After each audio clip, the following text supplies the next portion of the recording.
President Biden will take his new jobs and families plans on the road this week. The proposed legislation includes a comprehensive federal paid family and medical leave program.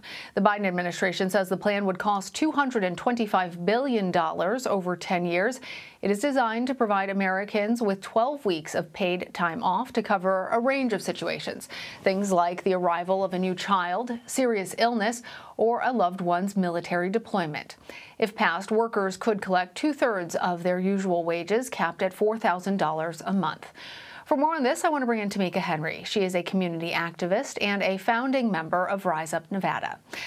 Tameka, the coronavirus pandemic has shown just how difficult it can be to take time off for an illness or a sick family member, and you have personally dealt with this kind of situation for 15 years.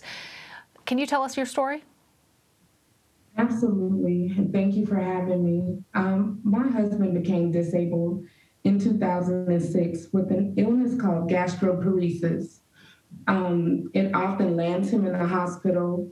It's really painful, with stomach pains and vomiting, and it's really painful, lands him in the hospital often. And so I would have to take off of work without pay to care for him. And so it has been such a challenge throughout the years, not having a comprehensive paid leave plan that will not only protect my job, but offer a paycheck. I am for him and my children. I have 2 children who have asthma as well. So it has been difficult throughout the years. And Tameka, you have lost income and jobs to care for your family because you didn't have access to paid family leave. Can you tell us how tough that was, and what would paid leave mean for a family like yours? You know, it's really tough because it's often like starting over again. You know, you finally have a job that you are secure in and you have the ability to care for your family, but then a medical situations happen like as in ours, and you have to choose between your life and your livelihood, and it's simply not okay in this day and age. So, you know, what this plan would mean for many Americans is having the stability and having the option of taking care of your family and getting a paycheck at the same time. Having to make that decision time and time again, it gets very daunting and challenging.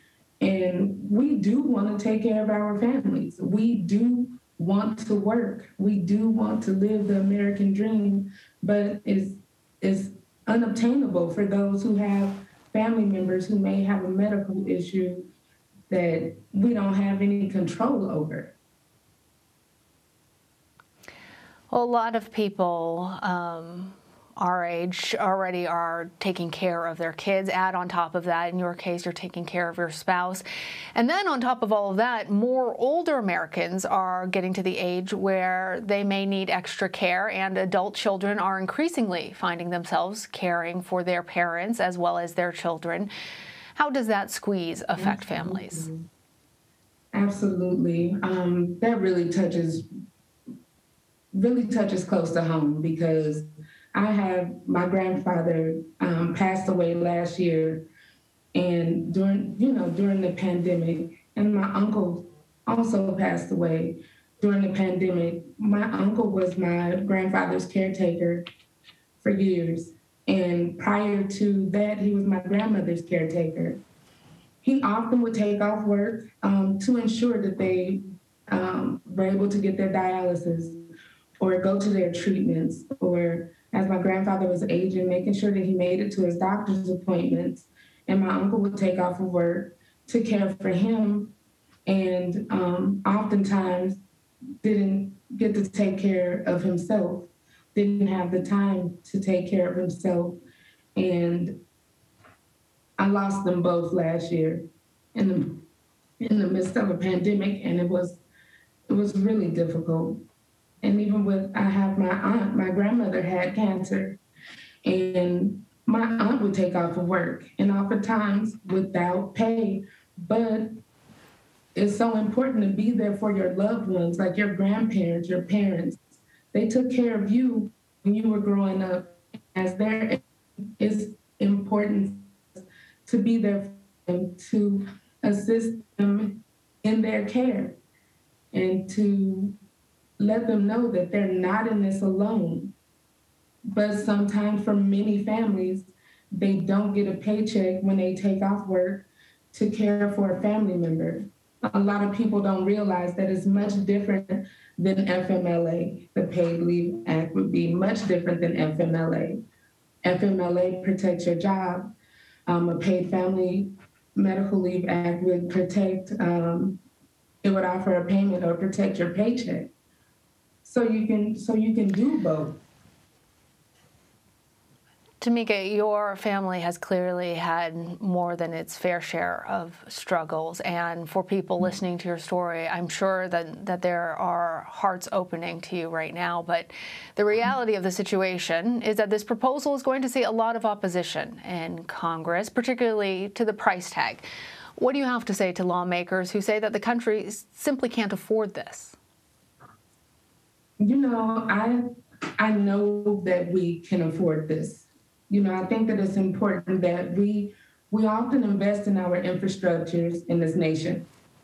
Our care infrastructure is just as important as the streets and bridges that they continue to rebuild.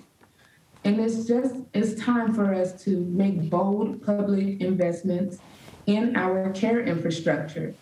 You know, as Americans are returning back to work, it's so important that we continue to have them keep working by offering a comprehensive paid family medical leave and investments in our child care systems. These are things that are simply way overdue. We've been talking about this for years, at least 30 years at least. And I'm still talking with families who are having to make a decision of, can I return to work if I have childcare for my child, or do I just stay at home because I can't find affordable childcare? So there definitely is a way for us to pay for this. It has to be, everybody has to pay their fair share. You know, the corporate tax rate he's proposing doesn't even give back to us for many years. And it's just important that the wealthy pay their share. FedEx didn't even pay a single dollar in federal income taxes. And I don't know how that doesn't make sense to me. So there's definitely a way. This bill has bipartisan support, and many they need to listen to their constituents. We needed this. We needed this prior to a pandemic. And we definitely need it now. Tameka Henry, thank you for sharing your story with us. You're very welcome. Thank you for having me.